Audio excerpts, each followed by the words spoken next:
Hi flowers, welcome back to my channel. Video को start करने से पहले अगर अभी तक आप में से किसी ने मेरे चैनल को सब्सक्राइब नहीं किया है तो प्लीज़ चैनल को सब्सक्राइब, वीडियो को लाइक और नीचे कमेंट करते हुए ज़रूर बताइएगा कि आज का ये पार्ट आपको कैसा लगा।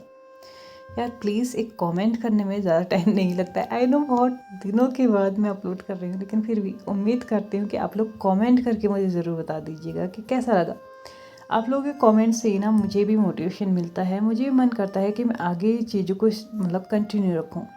जहाँ चीज़ें डाउन होने लगती है ना, वहाँ से फिर मन भी नहीं करता है, और बीच बीच में इसीलिए ये इस चैनल में तो स्पेशली मेरी चीज़ें छूट जाती हैं। प्लीज़ मेरे ऊपर एक फेवर कीजिएगा, एक कमेंट ज़रूर छोड़ दीजिएगा। चलिए आगे बढ़ते हैं और पार्टनर्स ऑलरेडी रिटर्न इन फेट सीजन 2 की नेक्स्ट पार्ट को स्टार्ट करते हैं। लास्ट पार्ट में हमने देखा था कि यहाँ पे विंग लेडी ली और लैन वांगजी दोनों को ही ना बात करते हुए देख लेता है, और साथ ही साथ वो सुन भी लेता कि उन दोनों के बीच में क्या चल रहा था, क्या बातें हो रही थी, ये उसे पता चल चुका था। वो अब यहाँ से थोड़ी दूरी पे अपने कदमों को लेके जाता है, बेड की तरफ बढ़ता है। वहाँ पे बैठते हुए वो अपने मन में ये सोचने लगता है कि क्या वो इन दोनों के बीच में एक थर्ड पर्सन बन चुका है। क्या इसीलिए लैनवांग जी कभी भी कोई अफेक्शंस उसकी तरफ नहीं दिखाता। वो अपनी बैली पे हाथ रखते हुए ये सोचता है कि क्या वो कभी अपनी मतलब जो अटेंशन है वो इस बेबी को भी देगा या नहीं।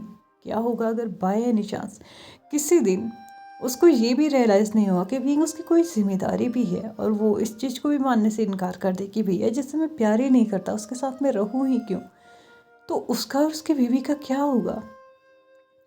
लैनवांग जी दूसरी तरफ लेडी ली से बात करने के बाद अपने कमरे में जाने वाला था कि तभी फिर से उसके पीछे से एक स्टूडेंट आके उसको बताता है कि यहाँ पे उसे इमिडिएटली लैन चिरेन और लैन सिचेन के साथ साथ बाकी सभी एल्डर्स ने इमिडिएटली बुलाया है।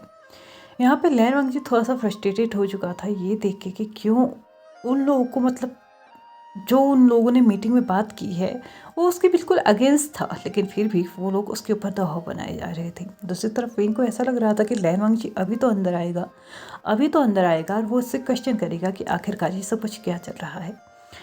वो उससे क्लियर करना चाहता था कि लेडी ली और उसके बीच में कुछ चल रहा है या नहीं। बट यहाँ पे उसका जो इंतज़ार था ना वो ऑलमोस्ट 2 घंटे बीत चुके थे, अभी तक ख़त्म नहीं हुआ था। विंग जो कि उसने क्लियरली देखा था ना कि लैनवांग जी अब उसके कमरे के सामने आ चुका था। तो क्या कमरे के अंदर कदम रखने में 2 घंटे लगते हैं, ये सोचते सोचते विंग फिर से अपने कमरे के दरवाजे की तरफ जाता है। कमरे के दरवाजे को खोलता है तो बाहर कोई भी नहीं था, और टाइम भी बहुत ज़्यादा निकल चुका था। विंग को ये देखना बहुत ज़्यादा हैरानी हो रही थी, क्योंकि ऑफ कोर्स कोई भी इंसान अपने कमरे तक आएगा और वहाँ से कहीं और चला जाएगा, ऐसा कैसे हो सकता है। विंग के दिमाग में एक चीज़ तो क्लियर हो चुकी थी कि शायद लैनवांग जी के दिमाग में ना लेडी ली की बातें घर कर चुकी हैं, और शायद वो उन्हीं की याद में या फिर कहीं भी कुछ भी, मतलब ऐसा जहाँ पे वो अकेले बैठा होगा, या फिर हो सकता है कि वो दोनों एक साथ बैठे हो, एक साथ बातें कर रहे हो। विंग ने एक फेड स्माइल के साथ दरवाजे को बंद किया, वो जाके बेड पे बैठ गया। उसे समझ ही नहीं आ रहा था कि उसे क्या करना चाहिए। दिन ऐसे ही निकलते जा रहे थे। विंग को लैनवांग जी के लिए और भी ज़्यादा चीज़ें ना स्ट्रांगली फील होने लगी थी कि यार उन दोनों के बीच में कोई लव रिलेशनशिप हो ही नहीं सकता। लैनवांग जी विंग का ध्यान तो रखता था, लेकिन किस तरीके से। तुम्हें ये खाना नहीं चाहिए, तुम्हें ऐसे कपड़े नहीं पहनने चाहिए, तुम्हें स्लिपरी शूज़ नहीं पहनने चाहिए, तुम्हें ज़्यादा उछल कूद नहीं करनी चाहिए, तुम स्पाइसी खाना नहीं खा सकते, तुम ऐसे दौड़ कूद नहीं सकते। इस तरीके का ध्यान वो पूरी तरीके से रखता था, जिससे विंग को एक चीज़ तो क्लियर लग रही थी कि विंग लैनवांग जी को ना विंग की भले ही चिंता हो या ना हो, लेकिन उसको उसके बेबी की चिंता ज़रूर है। मतलब विंग कुछ भी करे क्या ही फ़र्क पड़ेगा, लेकिन अगर बेबी पे बात आएगी तो लैनवांग जी उसको 10 लेक्चर एक साथ दे देगा। साथ ही साथ लैनवांग जी आजकल मीटिंग्स कुछ ज़्यादा ही अरेंज करने लगा था, कुछ ज़्यादा ही अटेंड करने लगा था। ये देख के विंग को बहुत ज़्यादा गुस्सा आ रहा था। ऑफ कोर्स वो भी लैंस एक्ट का एक मेंबर है, उसको भी पूरा पूरा राइट है ये जानने का कि आखिरकार मीटिंग्स में चल क्या रहा है। लेकिन जब भी वो लैनवांग से बात करता था ना कि उसे मीटिंग में जाना है उसके साथ, तो यहाँ पे लैनवांग जिसको आंसर करता था कि ये वक्त उसके रेस्ट का है, तो चुपचाप रेस्ट करे, और हाँ टाइम पे उठ भी जाना, थोड़ा वॉक कर लेना। ऐसे ऐसे छोटी छोटी बड़ी बड़ी चीज़ें वो विंग को ना एकदम याद दिलाया करता था ताकि विंग अपना ध्यान रख सके। विंग को ये चीज़ें बहुत ज़्यादा फ्रस्ट्रेटेड लगने लगती हैं। दूसरी तरफ लेडी ली अब लेंस एक्ट में आती थी, विंग से बातें करती थी, उसको कंपनी देती थी, लेकिन वो लैन वांगजी को देख के ना एकदम ऐसे मुंह फेरती थी जैसे कि वो उसको कभी जानती ही नहीं थी। लेकिन विंग को ऐसा लगता था कि शायद लेडी ली और लैन वांगजी दोनों ही जो है ना वो सीक्रेटली मिल रहे हैं। कैसे? कभी कभार लैन वांगजी के रोब्स में कुछ बाल होते थे। ऑफ कोर्स लैन वांगजी के बालों का कलर और लेडी ली के बालों का कलर थोड़ा अलग था, तो ये चीज़ें ना विंग को थोड़ा सा नज़र आती थी। कभी कभी लेडीज़ परफ्यूम जो कि लेडी ली यूज़ किया करती थी उसकी खुशबू उसको उसके ऊपर से आती थी।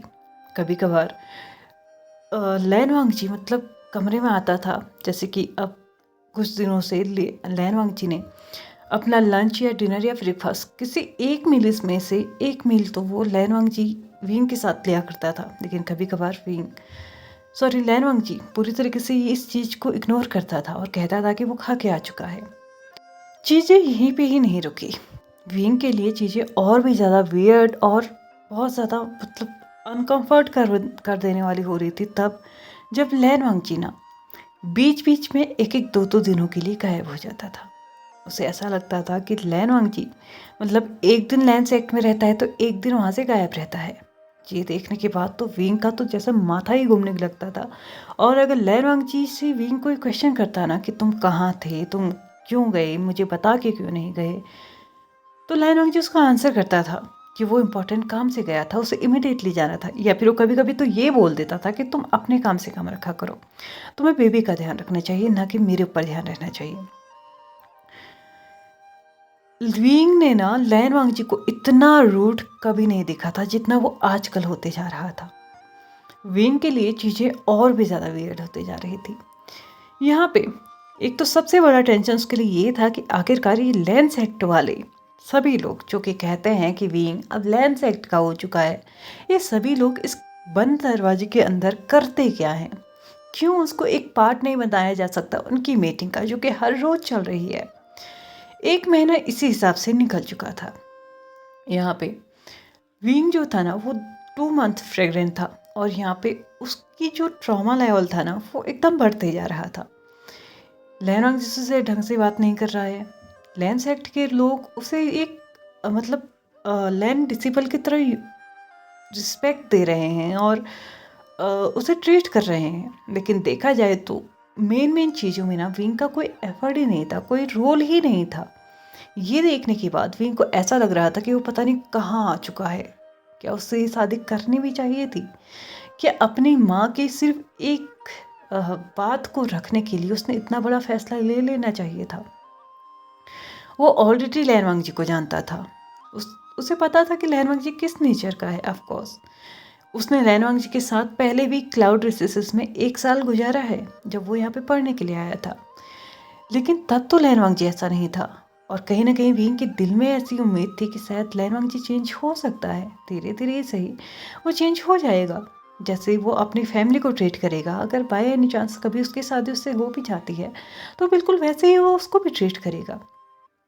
लेकिन यहाँ पे तो बिल्कुल उल्टा ही होते जा रहा था। लैन वांगजी का बिहेवियर दिन प्रतिदिन एकदम रूड होते जा रहा था।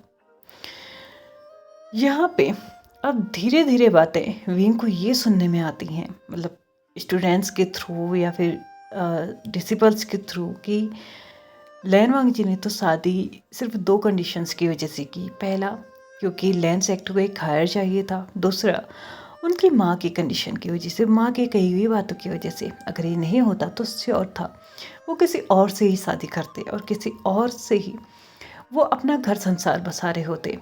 यहाँ तक कि उसको तो ये तक सुनने में आया था कि वो कोई और नहीं होता, वो लेडी ली ही होती। ऑफ कोर्स बहुत सारे लोग ऐसे थे लैंस एक्ट में जो लेडी ली को जानते थे और उन लोगों का कहना यही था कि लेडी ली ही वो इंसान होती जो हंग वंजुन के साथ शादी कर रही होती और एक अच्छी लाइफ जी रहे होते वो दोनों ही। कहीं ना कहीं ये चीज़ें ना विंग को भी नजर आ रही थी। विंग के लिए हद तो तब हो गई जब यहाँ पे विंग को एक दिन मीटिंग में बुलाया जाता है और विंग को ये सिर्फ एक चीज़ बताई जाती है कि कल यहाँ पे सभी सेक्ट की मीटिंग रखी जानी है। साथ ही साथ विंग की प्रेगनेंसी भी रिवील हो गई। यहाँ पे विंग को ऐसा लगता था कि शायद ये मीटिंग सिर्फ उसकी प्रेगनेंसी के लिए रखी जा रही है। विंग यहाँ से इस मीटिंग को कंप्लीट करके बाहर आ चुका था। बाहर आने के बाद उसे कुछ डिसिपल्स की गॉसिप से ये पता चलता है कि एक्चुअल में जो मीटिंग रखी जानी है ना, वो इसलिए रखी जानी है कि कल लैन वांगजी को यहाँ पे इस सेक्ट का क्लैन लीडर घोषित करना है।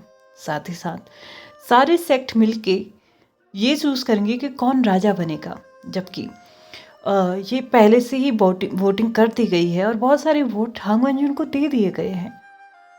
विंग के लिए तो बिल्कुल ऐसा फील हो रहा था ना वहाँ पे, जैसे कि वो इस सेक्टर का होके भी नहीं है। मतलब वो इस सेक्टर में है ही क्यों? सिर्फ एक हायर को पैदा करने के लिए। उसका हस्बैंड कल इस सेक्ट का क्लैन लीडर बन जाएगा, उसको पता ही नहीं है। उसका हस्बैंड कल इस कल्टिवेशन वर्ल्ड का किंग बन जाएगा, उसको पता ही नहीं है। सिर्फ एक चीज़ उसे पता है कि कल सारी जनता के सामने, सारी कल्टिवेशन वर्ल्ड के सामने उसकी प्रेगनेंसी रिवील होगी। तो क्या एक मेरे प्रेग्नेंट हो जाने की वजह से हांग वंजुन को ये सभी लोग इतनी इजीली किंग घोषित कर देंगे, क्योंकि उनके पास बहुत जल्दी उनका हायर आने वाला है। विंग तो लैन वांगजी से इतना गुस्सा हो चुका था कि अब वो लैन वांगजी से बिल्कुल बात ही नहीं करना चाहता था। लैन वांगजी कमरे में आता है, उसने विंग को देख लिया था जो कि ऑलरेडी बेड पे था। वो विंग के पास जाके बोलता है, विंग ये क्या तरीका है, तुम इस वक्त क्यों सो रहे हो? तुम्हें पता होना चाहिए ये वक्त तुम्हारे वॉक का है, तुम्हें बाहर जाके घूमना चाहिए। इवनिंग टाइम है, अच्छी सी हवा लो, अपने आप को फ्रेश रखो, माइंड फ्रेश रहेगा तो तुम और बेबी थोड़े दोनों ही एक साथ हेल्दी रहोगे। ऐसा कहते हुए वो ऑलमोस्ट वहाँ से टर्न होने ही वाला था कि विंग करवट बदल के दूसरी साइड सो जाता है। लैन जिसकी तरफ देखते हुए अपने आईब्रोज को सिकुड़ते हुए विंग से थोड़ा सा लाउड वॉइस में बोलता है, विंग ये क्या तरीका है, मैं तुमसे कुछ बोल रहा हूँ ना, उठो और बाहर जाओ, वॉक करो। विंग जो कि अभी तक लैन वांगजी की बात सुन रहा था और उसने ठाना हुआ था कि वो लैन वांगजी से बात तो नहीं करेगा, वो अपने आइज़ को क्लोज करता है बहुत टाइटली। उसके बाद वो स्ट्रेटली बेड पे बैठ जाता है और अपने हैंड्स को अपने चेस्ट के आगे फोल्ड करते हुए बोलता है, अच्छा तो अब तुम डिसाइड करोगे कि मुझे क्या करना है। ओ हाँ, यही तो करोगे तुम। ऑफ कोर्स तुम्हारा हायर होना तो चाहिए ना हेल्दी, ताकि कल के दिन वो तुम्हारी तरह किंग बन सके। लैन वांगजी थोड़ा सा शॉक्ड होते हुए विंग को देखता है। लैन वांगजी को समझ ही नहीं आ रहा था कि आखिरकार विंग ऐसी बात क्यों कर रहा है। हाँ, इतने दिनों में विंग ने कभी भी अच्छे से बात नहीं की थी, थोड़ी बहुत उल्टी सीधी बातें तो की थी, लेकिन तुम्हारा हायर से क्या मतलब है? ऑफ कोर्स वो बेबी विंग और उसका है, तो ये हमारा होना चाहिए ना। विंग लैन वांगजी की तरफ देखते हुए बोलता है, वैसे तो तुम मुझे कुछ भी नहीं बताते हो ना, लेकिन तुम्हें ये ज़रूर बताना है कि मुझे क्या खाना है, क्या पहनना है, कहाँ सोना है, कब मुझे वॉक करना है, कौन सी एक्टिविटीज़ करनी है, ये सब तुम जानते हो। मैं जो खुद एक बेबी को कैरी करके रखा हुआ हूँ, मुझे कुछ भी नहीं पता। लैन हीलर्स को कुछ नहीं पता, सिर्फ तुम हो जो सब कुछ जानते हो, और एक मैं हूँ जो कुछ भी नहीं जानता है, इवन अपने हस्बैंड के बारे में नहीं। मेरे हिसाब से इतना राइट तो मुझे होना चाहिए था ना, कि मुझे ये पता हो कि आखिरकार मेरे हस्बैंड की लाइफ में क्या चल रहा है। विंग अपने आइज रोल करते हुए लैन वांगजी को कंटिन्यू करते हुए बोलता है, फिलहाल मेरा वॉक करने का मूड नहीं है, और हाँ, अगर मैं एक दिन वॉक नहीं करूँगा तो तुम्हारा हायर अनहेल्दी नहीं होने वाला, वो एकदम हेल्दी बेबी ही जन्म लेगा। टेंशन मत लो तुम, वो तुम्हारी ही तरह होगा, बिल्कुल तुम्हारी तरह। ऐसा कहते हुए भी अपने ब्लैंकेट को लेता है, सर से पैर तक अपने आप को कवर करता है। लैन वांगजी की बात बिना सुने ही वो सो चुका था। लैन वांगजी एकदम स्पीचलेस वहाँ पे हो चुका था, उसे नहीं पता चल रहा था कि क्या बोले। मतलब विंग ये अजीब सी बात कर ही क्यों रहा है? स्पेशली वो अपने बच्चे को, हमारे बच्चे को सिर्फ मेरा कैसे कह सकता है? क्या उसे ये कहते हुए थोड़ा सा भी अजीब नहीं लगा कि उसने अकेले इस बच्चे को मेरा बता दिया? क्या इस बच्चे के लिए वो रेडी नहीं था? अगर नहीं था तो उसे मुझे बताना चाहिए था। लैनवांग जी विंग को थोड़ी देर तक ऐसे ही देखता है, लेकिन थोड़ी देर के बाद विंग के सोने की आवाज़ वहाँ पे आ चुकी थी और लैनवांग जी अपने आप में ही सोचता है, मुझे तो यही समझ में नहीं आ रहा है कि मेरी लाइफ के साथ एक्चुअल में चल क्या रहा है। पहले मेरी और विंग की शादी, फिर बेबी, फिर मुझे क्लैन लीडर, किंग, अभी और क्या क्या चीज़ें होंगी मेरे साथ। एटलीस्ट एक चीज़ को एक्सेप्ट करने का तो मौका दे मुझे। एनीवेज, अब जो चीज़ें हैं वो हैं, एक्सेप्ट तो करनी ही होंगी ना। लैनवांग जी क्लोसेट की तरफ बढ़ता है, वहाँ से अपने रोब्स को उठाता है। वो जा चुका था बाथरूम के अंदर, वहाँ पे जाके उसने अच्छे से शावर तो नहीं था, बात लिया। 1 घंटे में एक रिलीफ, कामिंग, पीसफुल सा उसने बात लिया। अपने रोब्स को उसने चेंज किया, बाहर आ चुका था। यहाँ पे टाइम हो चुका था डिनर का, तो वो जल्दी से बाहर जाता है, डिनर लेके आता है और वो उन्हें टेबल पे रखते हुए विंग को उठाता है। लेकिन विंग उठने का नाम ही नहीं ले रहा था। लैनवांग जिसको बार बार बोलता है कि विंग उठो, तुमने दिन से कुछ भी नहीं खाया है, तुम्हें खाने की ज़रूरत है। लेकिन विंग तो जैसे घोड़े बेच के सो चुका था। लैनवांग जी अच्छे से जानता था कि विंग को बीच बीच में भूख लगती जाती है, तो उसने कुछ ड्राई मतलब नॉर्मल सी चीज़ें भी मंगवा ली थी, क्योंकि अगर वो अभी नहीं खाएगा तो कम से कम जब रात में उसे भूख लगी तब खा लेगा। उसने अपना डिनर कंप्लीट किया, बर्तनों को रख के आया और वापस आके वो अपनी पोजीशन लेके सो चुका था। दूसरी तरफ विंग था, जिसे मिड नाइट भी नहीं थी, लेकिन हाँ लेट नाइट ज़रूर था। वहाँ से उसकी नींद टूटती है, वो उठता है, लैनवांग जी को अपने करीब सोता हुआ देखता है। यहाँ पे वो जैसे उठता है ना, तो उसे बहुत ज़्यादा भूख लग रही थी। उसे ऐसा लग रहा था कि शायद अभी खाने का टाइम नहीं हुआ है। लेकिन जैसे ही उसने लैनवांग जी को अपने मतलब साइड में देखा था ना कि वो सो रहा है, तो ये देख के तो उसको एक चीज़ तो पता चल चुकी थी कि खाने का टाइम तो जा चुका है। मतलब अब उसकी भूख का कुछ इलाज नहीं है। उसने लैनवांग जी की तरफ देखा, उसके बाद सोचा, ये कैसा हस्बैंड है कि इसे कोई परवाह नहीं है कि इसका हस्बैंड जो कि प्रेग्नेंट है, उसे खाने की भी ज़रूरत होती है। एटलीस्ट ये मुझे उठा तो सकता था ना। क्या इसने एक बार भी नहीं सोचा कि मैं खाली पेट सोया हुआ हूँ? क्यों ही सोचेगा, क्या ही फर्क पड़ता है उसे। ये कहते हुए विंग अपने कदमों को बेड से नीचे लेता है। कवर्ड के अंदर जो कि लेडी ली ने उसे बहुत सारे स्नैक्स दिए हुए थे, लेकिन हाँ अब वो थोड़े बहुत ही बचे हुए थे, उनको बाहर निकालता है और वो उन्हें खाने के लिए टेबल के पास जाता है। मतलब छोटा सा टेबल वहाँ पे था, उनके पास जाता है और उनको खाना स्टार्ट किया ही हुआ था कि उसे टेबल पे एक बड़ा सा बाउल दिखता है जो कि कवर किया हुआ था। जैसे उसको हटाता है तो उसमें अंदर खाना था और ये देख के वो बहुत ज़्यादा खुश हो चुका था। लेकिन अगले ही पल उसकी खुशी एकदम सैड फेस में बदल चुकी थी, क्योंकि अंदर जो खाना था वो सिर्फ सैलड था। हाँ, ज़्यादा कुछ स्पेशल नहीं था, सैलड टाइप की चीज़ें थी, फ्रूट्स थे, जिन्हें देख के ना विंग को एकदम वॉमिट सा फील होने लगा था। उसे ये तो पता था कि शायद ये लैनवांग जी ने रखा होगा, लेकिन अगले ही पल वो ये सोचने लगा था कि हाँ, इसके अलावा ये मेरी और कोई इच्छा पूरी भी तो नहीं कर सकता। इसकी जगह इसने कुछ स्पाइसी सा अच्छा सा खाना रखा होता तो एक बात होती। फ्रूट्स खा के कौन सोता है? इतना तो इसे ध्यान होना चाहिए ना। एनीवेज, भूख मीठा तो भोजन मीठा, ऐसा कहते हुए वो कुछ पीसेस फ्रूट्स के अपने प्लेट में निकाल के उन्हें खाने लगता है। साथ ही साथ उसने वो स्नैक्स भी खा लिए थे जो कि लेडी ली उसको दे के गई थी, और वो अपने मन ही मन में सोचता है कि कल लेडी ली को और भी बोलना पड़ेगा कि वो मेरे लिए स्नैक्स लेके आए। एटलीस्ट मेरी लेट नाइट या मैं मिड नाइट जो क्रेविंग है वो तो ख़त्म हो सके, बाकी तो उससे कोई उम्मीद ही नहीं की जा सकती। लास्ट पार्ट में मुझे किसी ने कमेंट किया था कि इस पार्ट में ना, मतलब इस सीजन में ना, मैं विंग की बेबी को ना मारूं। अरे ऐसा नहीं हो सकता। जब तक बेबी नहीं मरेगा तब तक बाकी चीज़ें नहीं हो सकती।